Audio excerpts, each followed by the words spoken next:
Yeah, I saw that. How does it feel now? How does it feel? Yeah. I'm sorry.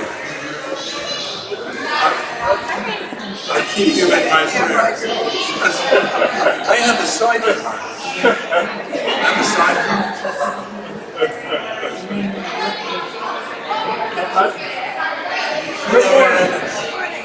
Good to see you. Your house looks empty. It's empty of us. Thank goodness.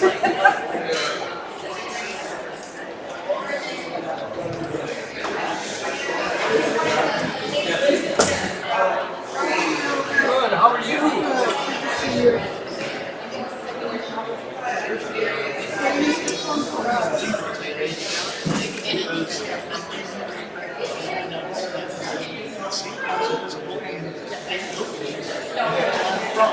Oh, how great. Wonderful. Nice being here.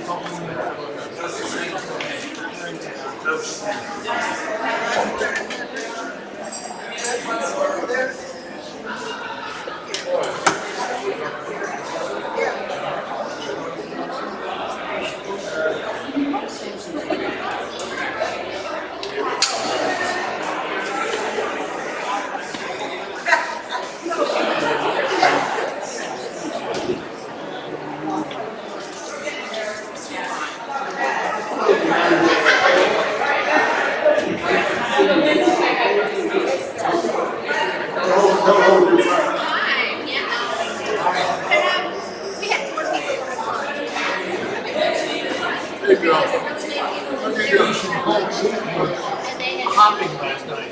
Should be every weekend. Should.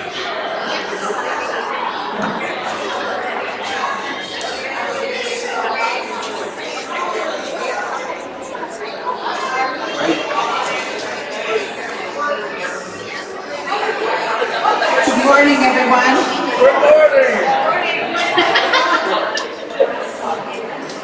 Good morning. I know there's a few more people coming in, but I'd like to get started because I know the service went a little long. So it's a pleasure to have Bishop Mark Hollingsworth with us this morning. Bishop Mark was here at 7:45, and he just confirmed youth and adults, and he will at 11:15. There's I think 27 in all, so a big group. And he's really here this morning just to answer any questions you might have about life in the diocese. So I'm going to turn it over to Mark. Thank you.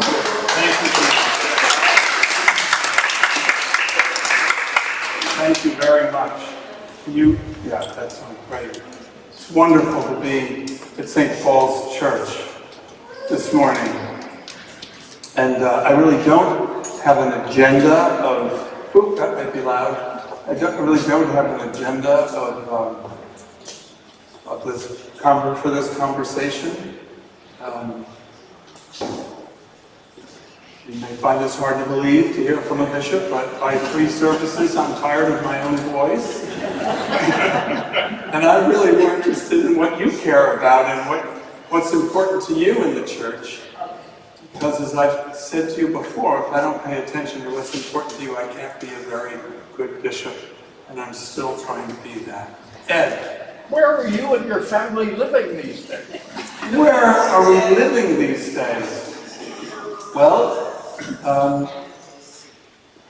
we are living all over the place.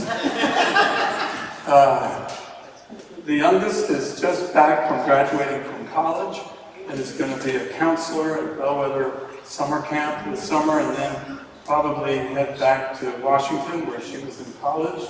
The next one, Eli, is an officer in the Army and living in Maine, and Isaac is living west of Oberlin, west of the farm, and providing oversight to all the facilities at the farm for the time being. And our eldest Sophie is living in Boston. And Sue and I are living just a couple of miles east of here in a rental house with our three dogs. And every time there's a problem, we call the landlord. It's just heaven. We love the house we were in. We used it exactly as we had hoped to be able to care for the diocese and the larger community. And we are very grateful that somebody else was as crazy as us and is taking it on. Thanks. So what's important to you? What do you care about? Or what do you want to know? There's nothing I won't tell you. Yes, Leo. A little bit more about the future of the Bellwether. And I know your commitment has been so strong to it. How will that continue without your everyday presence? I'm not sure how helpful my everyday presence is. If you talk to the staff out there, you might get a different perspective. I think that we've had a challenging time over the last 2 years trying to begin a new facility and a new ministry, and then having to stop and restart off and on. And because it's new, and really Cedar Hills had diminished so, it's not like other similar facilities in other dioceses where there are generations of people who have benefited from it and built a relationship with it, who sustain it with their philanthropy. And that just takes time to build. You know that, Lyle, and it's, but we're able to do that. We've been able to do that. We have a wonderful staff that we're building on now, knowing that we need to in order to lift up the usage and the revenue we get. We have a lot of groups that come from outside our church. And we have a lot of groups, even within our church, that come from away, as we say in Maine. And, the church pension fund had one of their departments out there for a week recently, and different programs of the wider church are finding that it's really a place conducive to working together. And so all of that is building, and I don't have any worry about the sustainability of it, when we recognize that anybody who goes out there is being supported. There's no fee there that covers what it costs the church, but it's not supposed to. Everything is in a sense underwritten. So I think we have a new farmer who's just doing a great job. We have our chef, Lonnie Gatlin, who was ordained in the diaconate yesterday, along with Leah Romanelli de Jesus from here, and 3 others, 5 total. And so it's going well. I think in just a week or two, the reading camp from St. Paul's is going to be there. And I look around and I see a number of you who've been out there for retreats or particular events for your families and the like. So I think it's got a good grounding, but like everything else during this pandemic time, it's taking persistence and patience. Yes, William. Any thoughts looking back on the high and low points of your own episcopacy, and any thoughts on the search process? High and low points, they're all high points. I think, you know,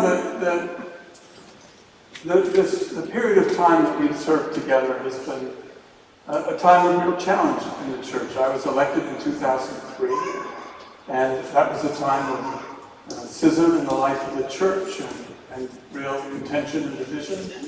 And I think one of the things that I'm really profoundly grateful for is that together we kept our eye on our purpose and on the goals that the gospel presents us. And we didn't let the power of evil distract us from that. And I think we've done the same with a number of challenges through our life together. This pandemic has been a huge challenge. And yet, we've learned how to rally, and we've learned how to do things in a different way.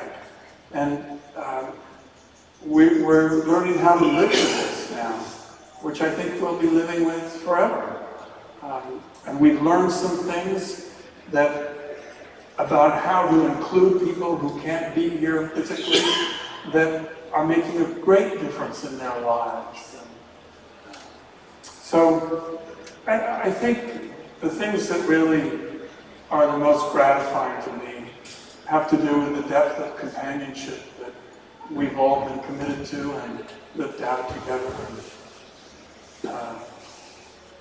and the health at which we stand today. In terms of the search committee, I don't know anything of the work of the search because I'm not supposed to. But I do know that we have a wonderful search committee, and they're doing terrific work. We have a wonderful transition committee chaired by Jesse Godson. And,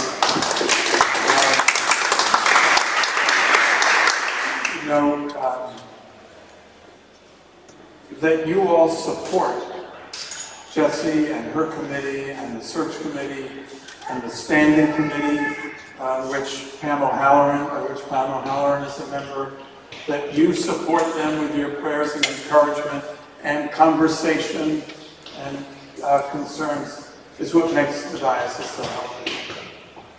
Thank you. Yes, ma'am. Could you identify yourself? As someone who married you for better and or for worse, but not for lunch, I'd like to know what you're thinking to focus on once you retire.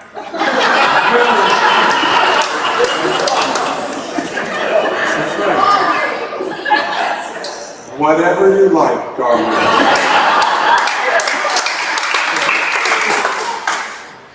Yes, dear, and back out of the room slowly. One of the things that... Stand up! I don't know where you are. I don't know where you're going. Stand up so we can see you. Stand up, he said. We can see you.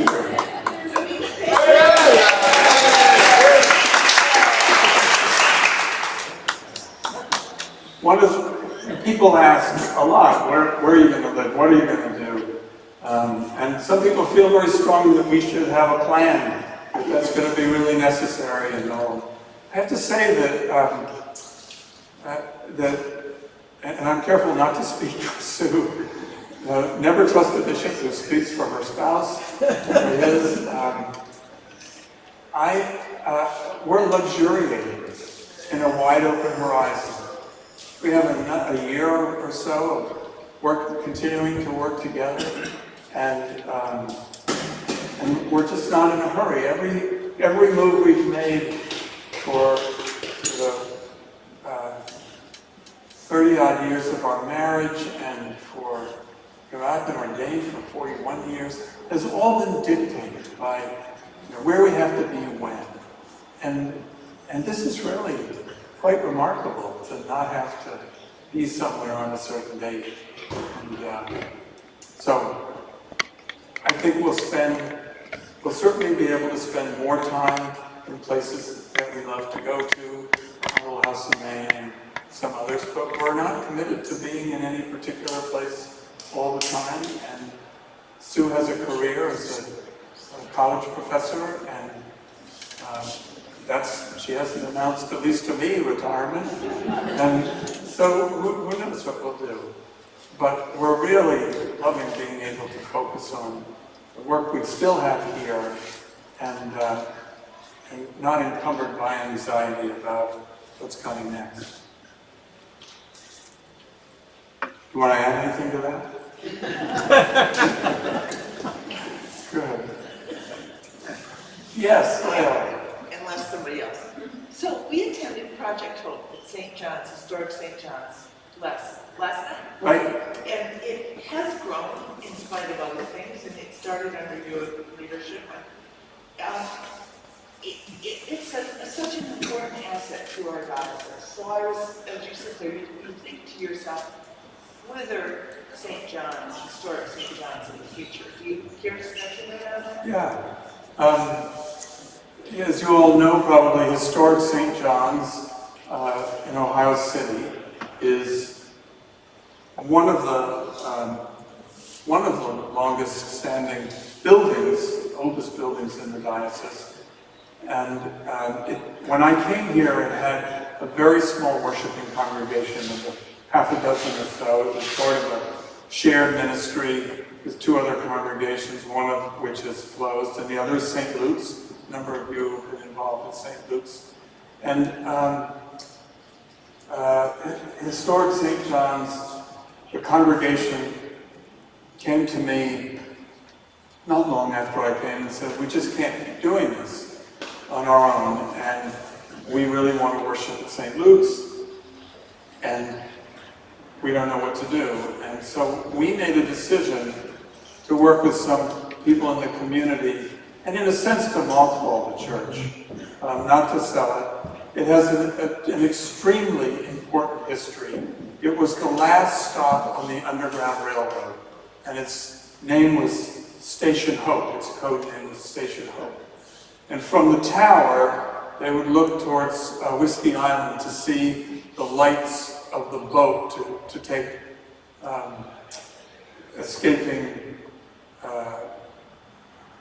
slaves from the south to take them to Canada. And so it's really quite remarkable.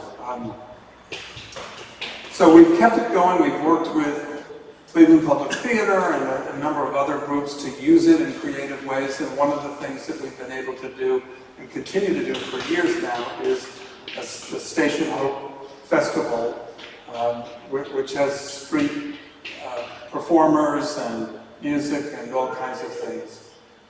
It's interesting, you know the Ohio markers, historical markers in the shape of the state. There's a series of them for the Underground Railroad historical markers. And the first one in Cuyahoga County is the one that we were able to get placed in front of historic St. John's Church. And Louis Stokes and I had the privilege of dedicating that together, which was a huge and humbling honor to me. And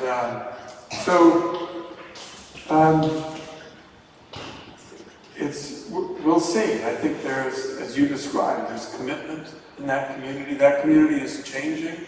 And I think one of the things that's really important about the regentrification of parts of our city is that we actually sustain the diversity, socioeconomically, ethnically, racially involved. And having a place like historic St. John's with its history is a very important way to go.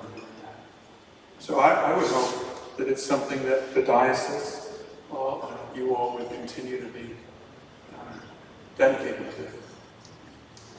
So, and you have to be creative about it. Fill it with community businesses and groups that can sustain it. Bill? Could you comment on the overall health of the Sure. Well, that's a good challenge.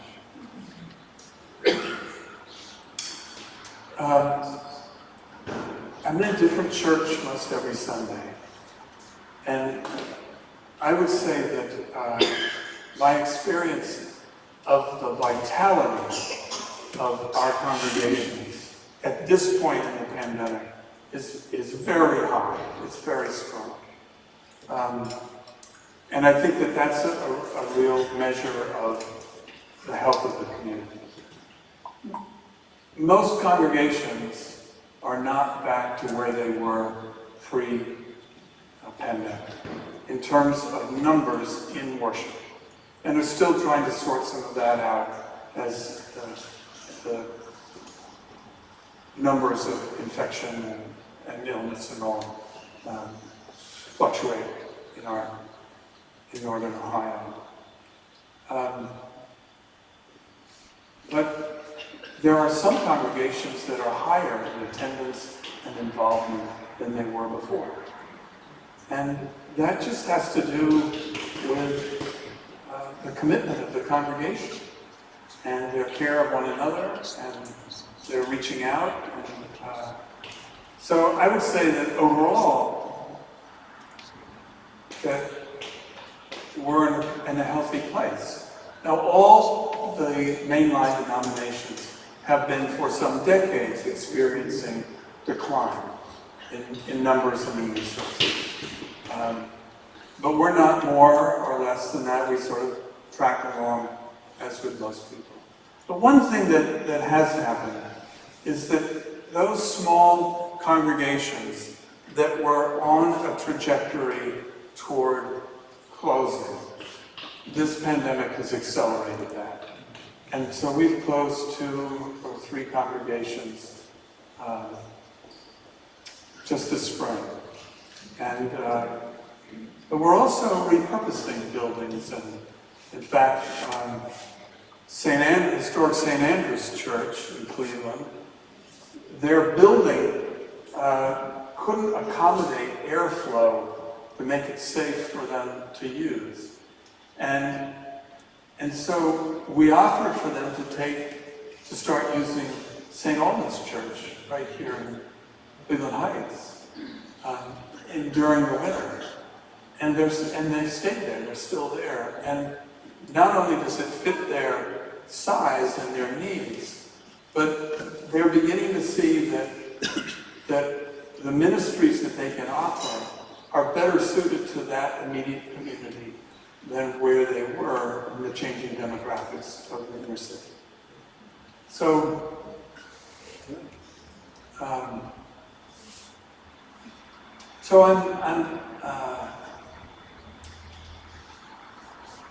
I'm hopeful.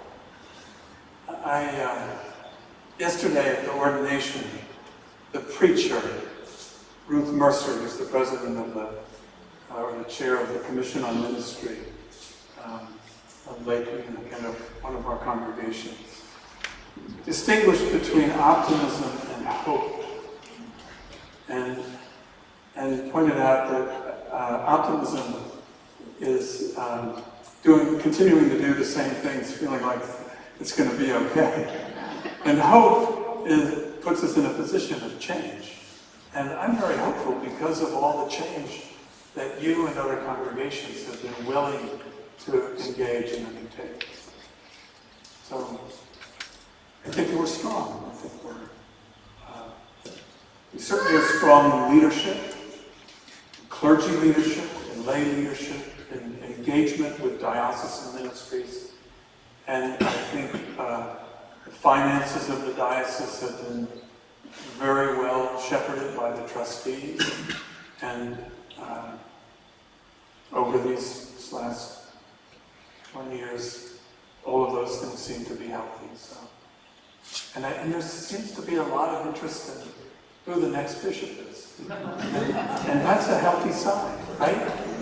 When I was I was only the rector of one parish. And my best friend was elected bishop. And I persuaded him to stand for bishop. And so he said, I want you to leave the parish and come head up the stand. And I ducked and dodged, but finally I said, okay. And when I announced it in the parish, I announced it in church, because I thought people who go to church deserve to hear it first, and then I sent a letter. So I announced it on Sunday morning in church, that I would be leaving a month later or something. And there was great weeping and wailing and gnashing of teeth. Very gratifying. But by the time they got to coffee hour, they were pretty much crawling over each other to get to the wardens to volunteer to be on the search committee. And I thought that was the sign of a healthy congregation, you know? It was great. And I feel that now. I feel that the time is right. Gary. What about the future of St. Patrick Church? I think St. Patrick Church has done really well after it left the rental place where it was and moved back into a building that was familiar. I think it always comes down to leadership and to two things: leadership of the communicants and companionship of the clergy. And the congregations that aren't able to provide that, I work very hard to raise money to increase what they can pay in salaries, so that they can, if they're only able to afford a 3/4 time priest, they can, with our help, afford a full-time priest, that sort of thing. And then there are some like St. Patrick that really have to work by another model. And so, you know, you never know, but St. Patrick has prevailed. It's persisted. So I'm loath to predict anything. Rather happy to help and support. But I know how much it's meant to you and how much your companionship has meant to them. So thanks, Gary. Yes? How do you see the role of the church today as we're in tumultuous times? Well, I think it's up to us. I think it's up to us. And let me say this, this is not that I'm a chauvinist for the Episcopal Church. I'm a big fan, I've been in it all my life. But I think this church, the Episcopal Church, is particularly suited to address the challenges of this time. And I say that because our own polity is a spiritual discipline. In fact, I just wrote a piece for Church Life, which will come out in a couple of weeks, I hope. So I'm not going to reiterate all of that, but about the polity of our church as a spiritual discipline. You know, we're a representational democracy. The way we're organized, how we've agreed to live together, which is symbolized by our candidates for reception and confirmation today, who are stepping up saying, okay, we'll be a part of this.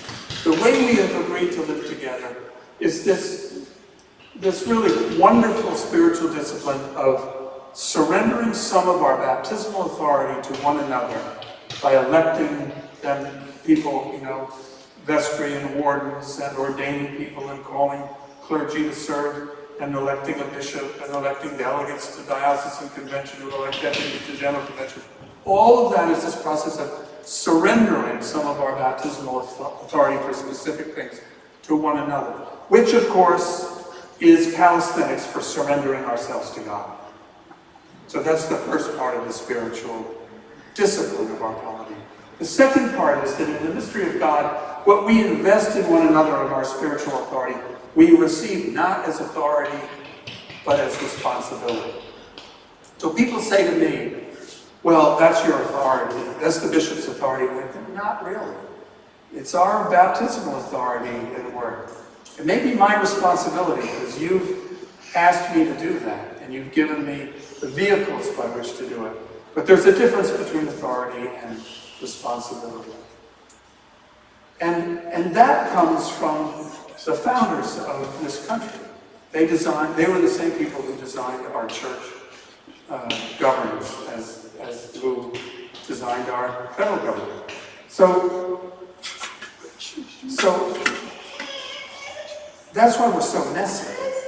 Because everything, any idea anybody has, it has a route to work itself through the system to some end, right?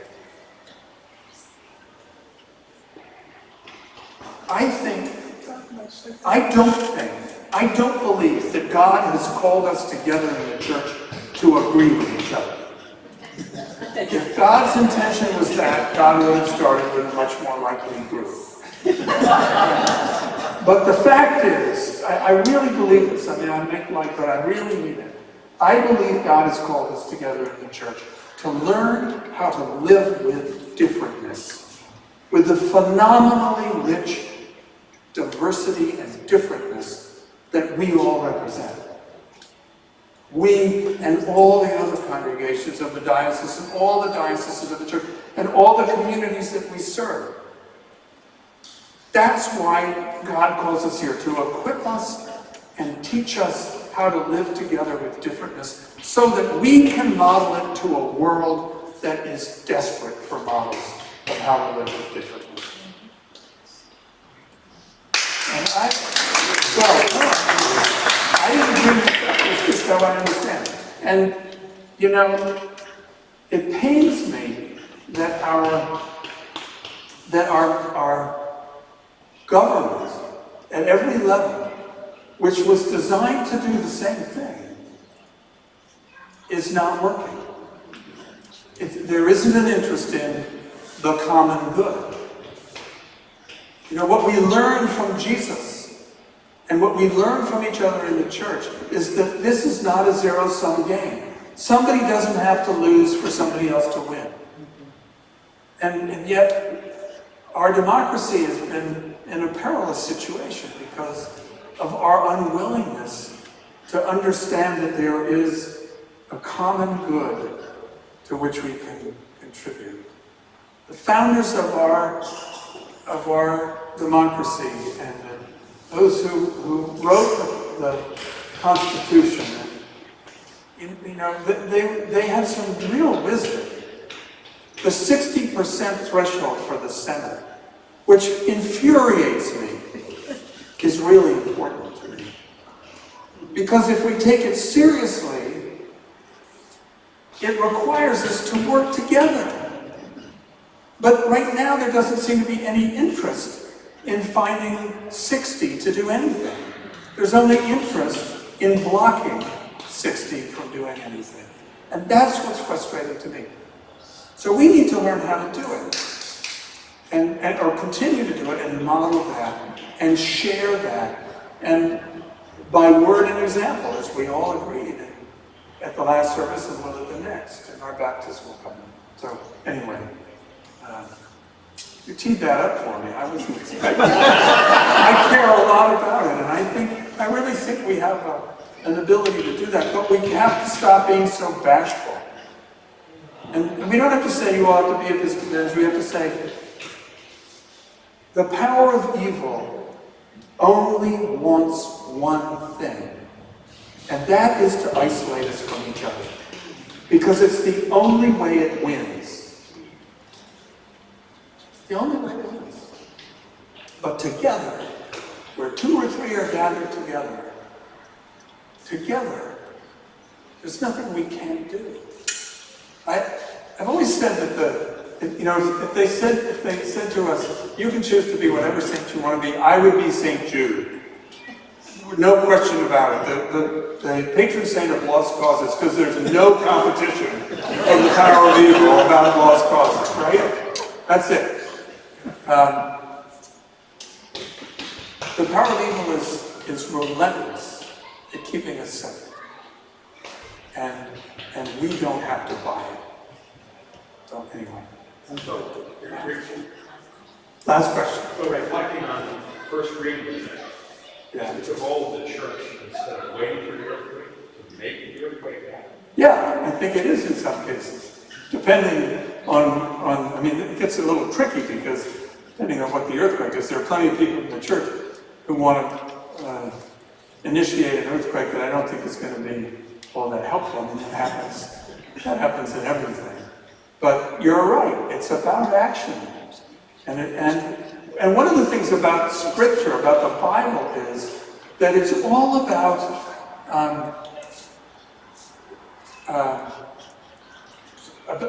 trying things, experimenting. It is not a compendium of success stories. And if it is, you haven't read very much of it, right? It's just like when people say, oh gosh, Bishop, I wish our clergy would keep politics out of the pulpit, and this and that. And I say, well, then don't read the gospel, for goodness sake. You know, there's a reason he ended up on a cross. It was political. But likewise, you know, this isn't about success. It's about trying. It's about new life, over and over. It's about being willing to let go so we can take on what's new. And as I said this morning at the end of my homily, what you all have here and what you provide for one another in companionship and support and encouragement and the boldness to hold up a mirror for each other that people so treasure is all we need to have the courage to try the new, to have the earthquake begin in me, and then you share it throughout. Thank you so much, everyone.